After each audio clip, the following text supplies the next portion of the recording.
दोस्तों, सूरज देखने में जितना शांत स्वभाव का लगता है, इतना शांत रियलिटी में है नहीं। ब्रह्मांड में आग उगलता ये गोला पृथ्वी के लिए किसी भगवान से कम नहीं है, क्योंकि पृथ्वी पर आज जो भी जीवन है सिर्फ सूरज की बदौलत है। यही सूरज पृथ्वी पर जीवन के लिए भी कभी बड़ा खतरा बन सकता है। साल 2021 में मार्च के महीने में वैज्ञानिकों ने हमारे एटमॉस्फेयर में एक अंतरिक्ष तूफान को नोटिस किया, जो कि पृथ्वी के ऊपर यूनिस्फीयर में इलेक्ट्रॉन की बारिश कर रहा था। उन्होंने उत्तरी ध्रुव के ऊपर हजारों किलोमीटर बड़े घूमते हुए प्लाज्मा को देखा। तो वैज्ञानिकों की मैथमेटिकल कैलकुलेशन की माने तो साल 2025 तक पृथ्वी के ऊपर ये तूफान बहुत बड़ा और लंबा हो जाएगा। मान लीजिए कि वैज्ञानिकों की भविष्यवाणी सच हो गई, तो क्या हमारे पास इससे निपटने के उपाय हैं? वाकई में सूरज की आग की लपटों से बचा जा सकता है?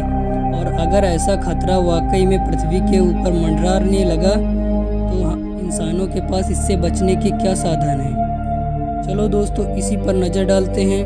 हेलो दोस्तों, मेरा नाम है गुलशन और आप देख रहे हैं सॉफ्ट इन्फो। विज्ञान की नॉलेज बढ़ाने के पर्पज़ से हम आपको बता रहे हैं। 20 अगस्त साल 2004 को नासा के वैज्ञानिकों की अंतरिक्ष तूफान को पृथ्वी के ऊपर बॉटम में डिटेक्ट किया था।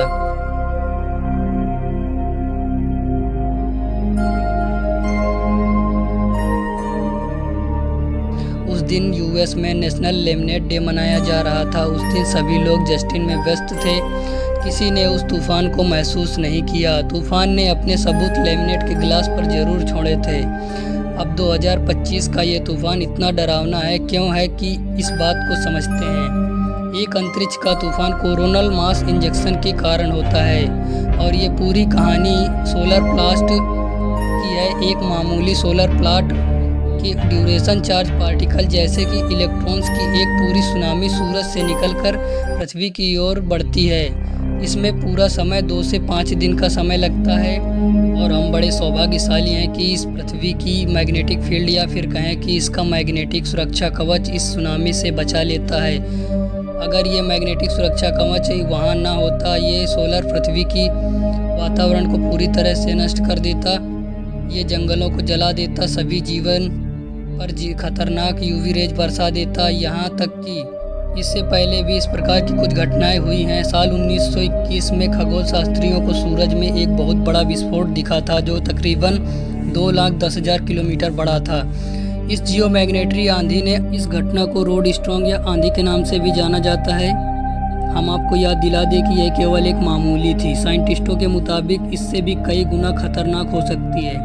तो जाहिर है उसके परिणाम का अंदाज़ा हम 1921 की घटना से लगा सकते हैं। और तो हम यह भी जानते हैं कि तब से ज़्यादा आज हम इलेक्ट्रॉनिक्स या फिर बिजली के संसाधनों पर निर्भर हैं। अगर यह 2025 में सूरज वाली सुनामी आती है तो अचानक से ट्रेन रुक जाएंगी, रोड में स्ट्रीट लाइट बंद हो जाएगी और ट्रांसपोर्ट सिस्टम पूरी तरह ध्वस्त हो जाएगा। यहाँ तक कि व्हाट्सएप पर किसी को मदद के लिए मैसेज भी नहीं कर सकते। सोलर आंधी कितनी खतरनाक हो सकती है दोस्तों। एक ज़रूरी चीज़ कि पृथ्वी के पास इसका मैग्नेटिक सुरक्षा कवच है, मतलब कह सकते हैं कि सुरक्षा घेरा है, पर ये हमें हमेशा सोलर फ्लैश से नहीं बचा सकता। आप सोच रहे होंगे कि आप खाना बना रहे हैं। 13 मार्च 1990 को सोलर आंधी, जिससे कि क्लेवेवे पावर ब्लैकआउट भी कहते हैं, इसने कनाडा के क्वेबेक प्रोविंस के ऊर्जा संसाधनों सिस्टम को पूरी तरह से खराब कर दिया था। इसने पूरी विश्व की हाई फ्रिक्वेंसी लिंक्स को निष्क्रिय कर दिया था और भारत के सैलार न्यूक्लियर पावर प्लांट को एक ट्रांसफार्मर को भी नष्ट कर दिया था। हाँ, केवल एक अच्छी खबर ये थी कि सोलर आंधी के दौरान मैक्सिको के ऊपर नॉर्दर्न लाइट्स की खूबसूरती देखने को मिली थी।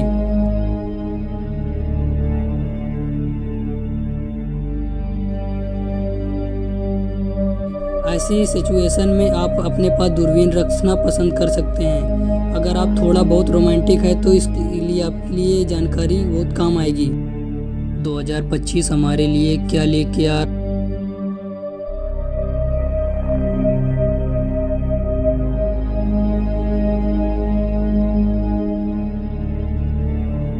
दिक्कत ये है कि कोई अंतरिक्ष की दुर्घटनाओं की चेतावनियों को सीरियसली नहीं लेता। असल में पूरी गलती हमारी भी नहीं है।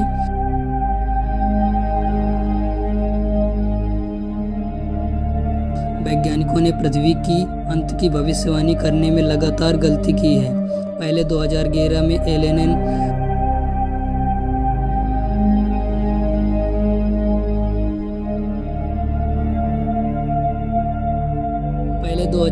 में एलेन धूमकेतु से पृथ्वी की टक्कर, तो 2012 में नेबरू से। कैटलीन डिक्रोच, जो कि यूएस की राष्ट्रपति की स्पेशल असिस्टेंट हैं, वो इस बात से परेशान है कि लोगों को अंतरिक्ष की घटनाएं किसी साइंस फिक्शन मूवी से कम नहीं लगती।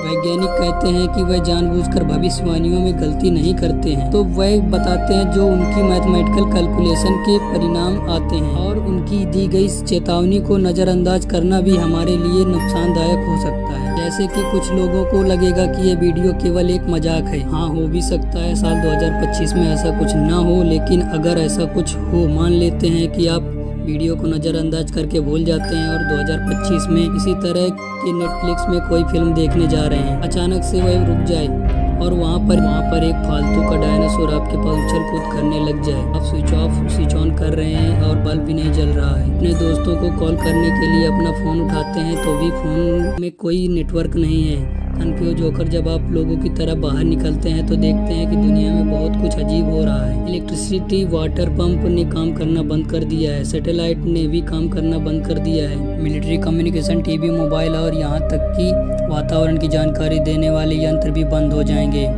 हवा से प्लेन और एयरक्राफ्ट धरती पर गिरने लगेंगे, जिसकी वजह से सारा ट्रैफिक जैम बनेगा और कोई फ़र्क नहीं पड़ता कि आपके पास कितना बैंक बैलेंस है। एटीएम से पैसे भी नहीं निकाल सकते हैं। सारे यंत्र संसाधन बंद हो जाएंगे। पहले महीने में सोलर पैनल्स के द्वारा बनाई गई जितनी ऊर्जा थी वह अस्पतालों और जरूरी कार्यालयों में खर्च हो जाएगी। आपको अपना इलाज पुराने तौर तरीकों से ही कराना होगा। आपके मोबाइल की बैटरी पूरी तरह खत्म हो, अपने आसपास के नक्शे को जरूर याद कर लीजिएगा और आपके पास केवल बचेगा अपने दिमाग में यह याद किया हुआ नक्शा। ऐसे में आप के पास कितना बड़ा घर है क्यों ना हो, लेकिन आपके लिए सबसे सुरक्षित जगह सड़क ही होगी, क्योंकि ऐसी परिस्थिति में जगह बहुत लोग बेघर होंगे और आपके एक बिना सिक्योरिटी वाला घर आपके लिए जानलेवा भी हो सकता है और इसके कारण आप समझ गए होंगे। ऐसे में आपको जो चीज़ ज़रूरत है सबसे ज़्यादा वो है ग्लास। तो दोस्तों, ग्लास ही एक ऐसा मटेरियल है जिससे हम लेंस, दूरबीन और टेलीस्कोप बना सकते हैं और हमें इस कंडीशन में लेंस की बहुत ज़्यादा ज़रूरत पड़ेगी, क्योंकि आपदा में आसपास ही तो बहुत सारी मुसीबत बरसेंगी। सोलर प्लेट्स के साथ और भी बहुत कुछ मुसीबत आएंगी। हाँ, लेंस से एक फ़ायदा तो होगा कि आप मौसम का अनुमान लगाने से उतार चढ़ाव तक को जान सकते हैं। ऐसी ज़िंदगी जीना मुश्किल तो होगा पर जिंदा तो रहेंगे। पहले दिन तो ही करोड़पति और राजनेता लोग अपने लिए पक्का मकान और सुरक्षित जगह ढूंढ लेंगे। जाहिर है आम लोगों की किस्मत इतनी अच्छी नहीं होगी कि आपको किसी सरकारी सुरक्षित जगह का टिकट सड़क पर पड़ा मिल जाए। तो ऐसी कंडीशन में मैं और आप जैसे लोग आम आदमी क्या करेंगे? एक जगह है जहां पर हम और आप सुरक्षित तूफानों के बीच बच सकते हैं। वह है स्वीडन और डेनमार्क के बीच में पानी के अंदर का पुल। आपको सुनने में कोई मजाक जैसा ही लग रहा होगा, लेकिन ऐसा ये बहुत बड़ा कंक्रीट का पुल है जो कि पानी के बीच बना हुआ है। ये पानी के अंदर से जाता है और पानी हमें कॉस्मिक रेंज से भी बचा सकता है। दुनिया में काफी ऐसी जगह है जहाँ पर हम बच सकते, बहुत जगह है हम जहाँ छिप सकते हैं। वैसे तो हमें किसी और चीज़ की ज़रूरत नहीं पड़ेगी, लेकिन अगर ऐसी परिस्थिति आ जाए तो मानव जाति पर खतरा पड़ जाए और हमें ऐसी जगह पर जाना पड़े, तो आप प्लीज़ इस वीडियो को मजाक में केवल आप मत लीजिएगा। बाकी आप सोच सकते हैं, कमेंट में के माध्यम से हमें ज़रूर बताएं। और आपको वीडियो कैसी लगी है, अच्छा लगा हो तो एक लाइक और सब्सक्राइब करना ना भूलें। मिलते हैं किसी नेक्स्ट वीडियो पर, अब तक के लिए धन्यवाद।